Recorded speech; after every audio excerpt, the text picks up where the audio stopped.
اچھا، ایک بات اور بھی، ہم نے یہ سمجھا ہے کہ یہ جنت اور جہنم نیکیوں کے بنیادوں پہ ملے گی، یہ بھی عقیدہ نہیں ہے۔ نیکی، ایک نیکی انسان کی، اس کی بھی اہمیت ہے۔ نیکی کے فضائل سے انکار نہیں، نیک عمل کے فضائل سے انکار نہیں، لیکن اس کا فضل جب ہوگا تب انسان کو جنت ملے گی۔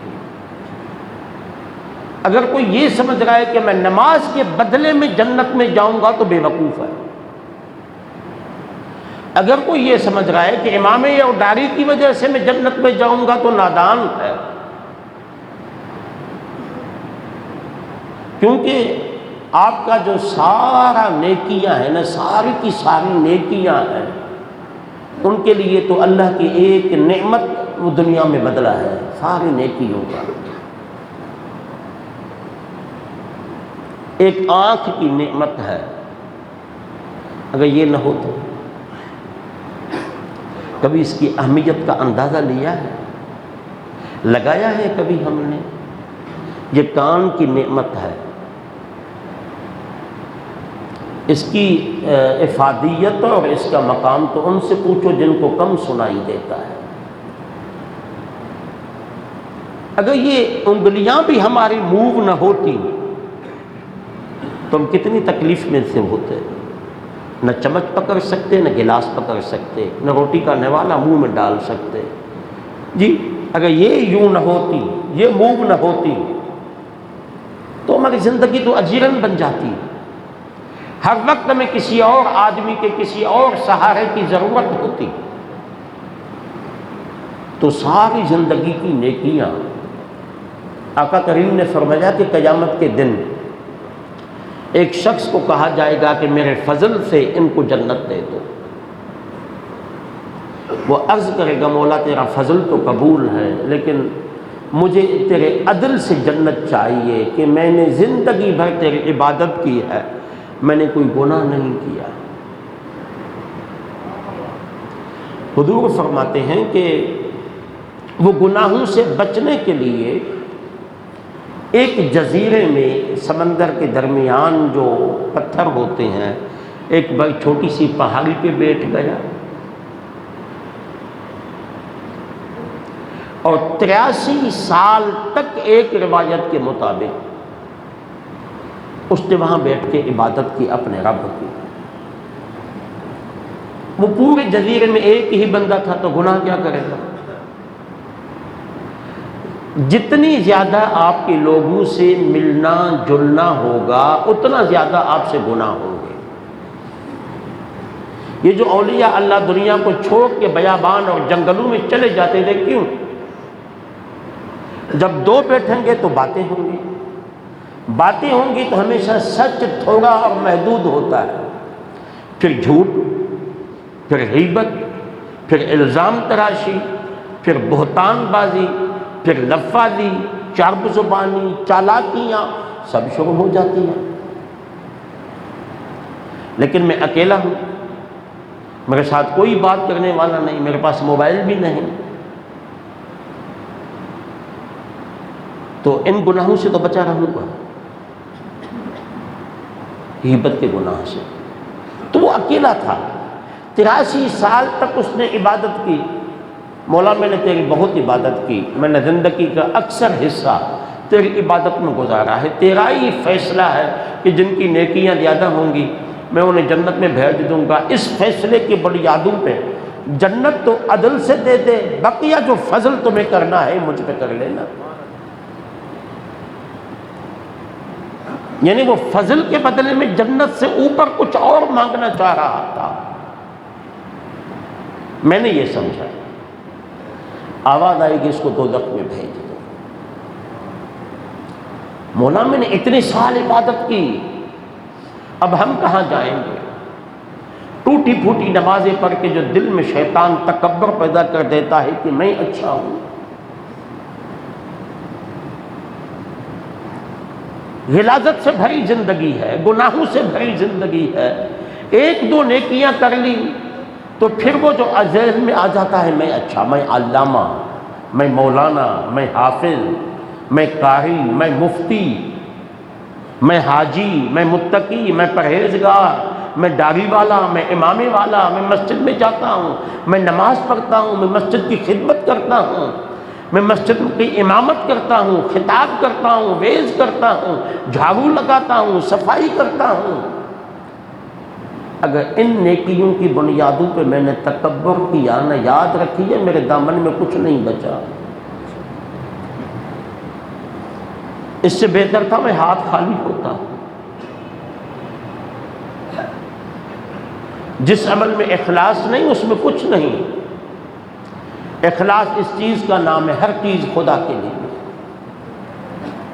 عالم علم پڑھے خدا کے لیے، حافظ حفظ کرے خدا کے لیے، قاری قرآن پڑھے خدا کے لیے، نمازی نماز پڑھے خدا کے لیے۔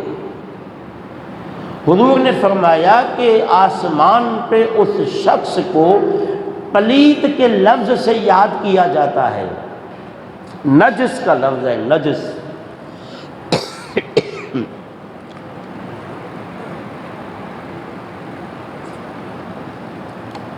کس کو؟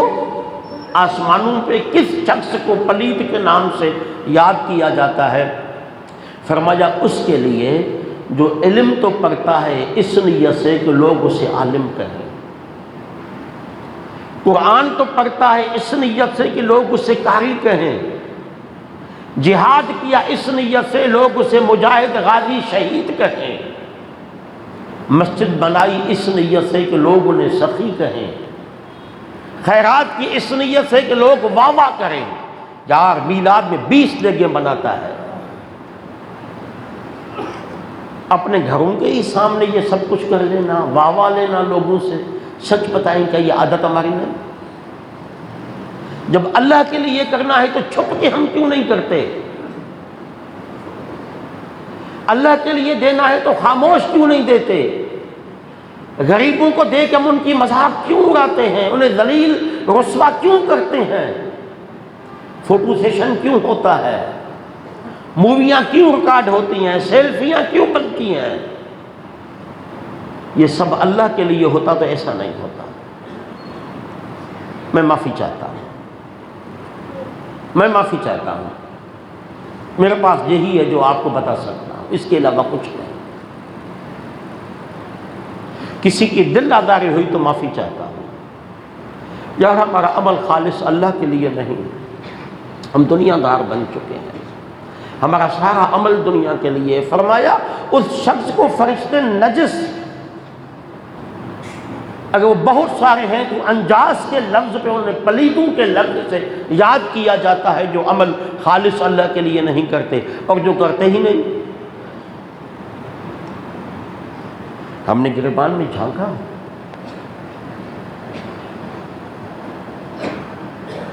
ہم نے اپنا کبھی احتساب کیا؟ تو اللہ نے اس شخص کو کہا کہ اس کو دوزخ لے جاؤ۔ وہ طرف اٹھا، مالک میں نے اتنی بڑی عبادت کی۔ اس نے کہا عبادت کہاں بیٹھ کے کی؟ مولا جزیرے میں۔ وہ جزیرہ کس کا تھا؟ مولا تیرا تھا۔ یہ کہاں واقع تھا؟ سمندر کے بیچ میں۔ اس 83 سال میں طوفان بھی آئے، مولا آئے، آندھیاں بھی آئیں، بارشیں بھی ہوئیں۔ ان بارشوں میں تیری حفاظت کس نے کی؟ اللہ اکبر، کاش رب نے ہمیں کہاں کہاں سنبھالا ہے۔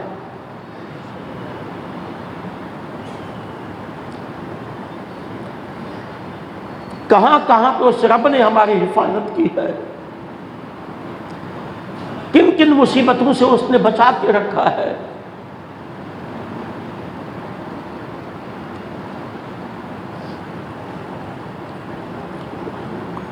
تو اس سے کہا جائے گا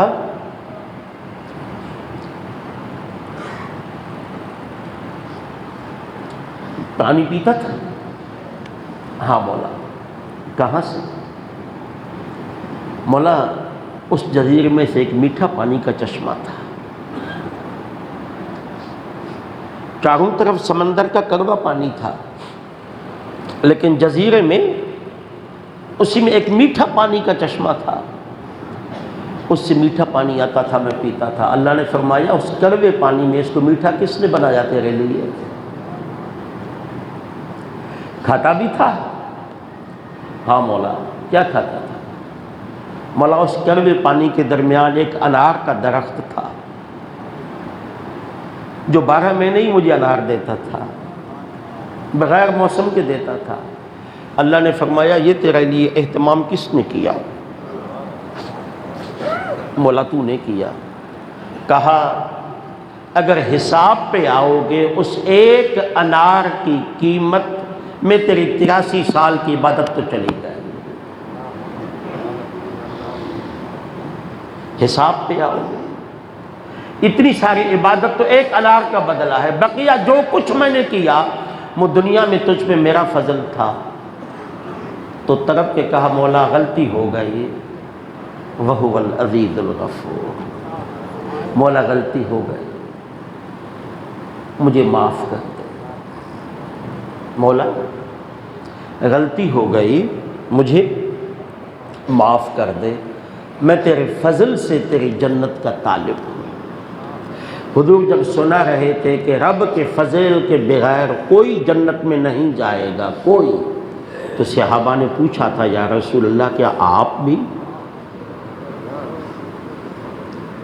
سوال ہے نا، میں اس لیے کہتا ہوں کہ سوال پہ ناراض نہیں ہونا چاہیے۔ ہم مولوی لوگوں میں یہ کمی ہے، جواب نہیں ہوتا نا تو سوال کرنے والے پہ برس پڑتے ہیں، یہ بھی کوئی سوال ہے؟ وہ بھائی سوال تو سوال ہوتا ہے۔ میں اکثر کہا کرتا ہوں سوال کا آنا غلط نہیں، سوال کا جواب نہ ہونا عیب ہے۔ تو صحابہ نے پوچھا یا رسول اللہ کہ آپ بھی خدا کے فضل کے محتاج ہیں، آپ بھی اللہ کے فضل کے بغیر جنت میں نہیں جائیں گے؟ حضور نے امت کو عقیدہ دیا، فرمایا ہاں میں محمد بھی اللہ کے فضل کے بغیر جنت میں نہیں جاؤں گا۔ اس لیے ان سے ان کا فضل مانگا کرو، عدل نہیں، فضل مانگا کرو۔ بھٹائی نے کہا تھا کہ عدل کندے آؤں نہ چھوٹاں، کر کو پھیرو فضل جو۔ شاید 2-3 سمجھے ہوں گے۔ عدل کندے آؤں نہ چھوٹاں، مولا اگر تو نے عدل کیا تو پھر تو میرا چھٹکارا ناممکن ہے۔ کر کو پھیرو فضل جو، بس فضل فرما دے، مہربانی کر دینا۔ جس طرح یہاں تو نے مہربانی کی ہے نا، میرے عیبوں کو چھپایا ہے، اس طرح وہاں بھی کر دینا۔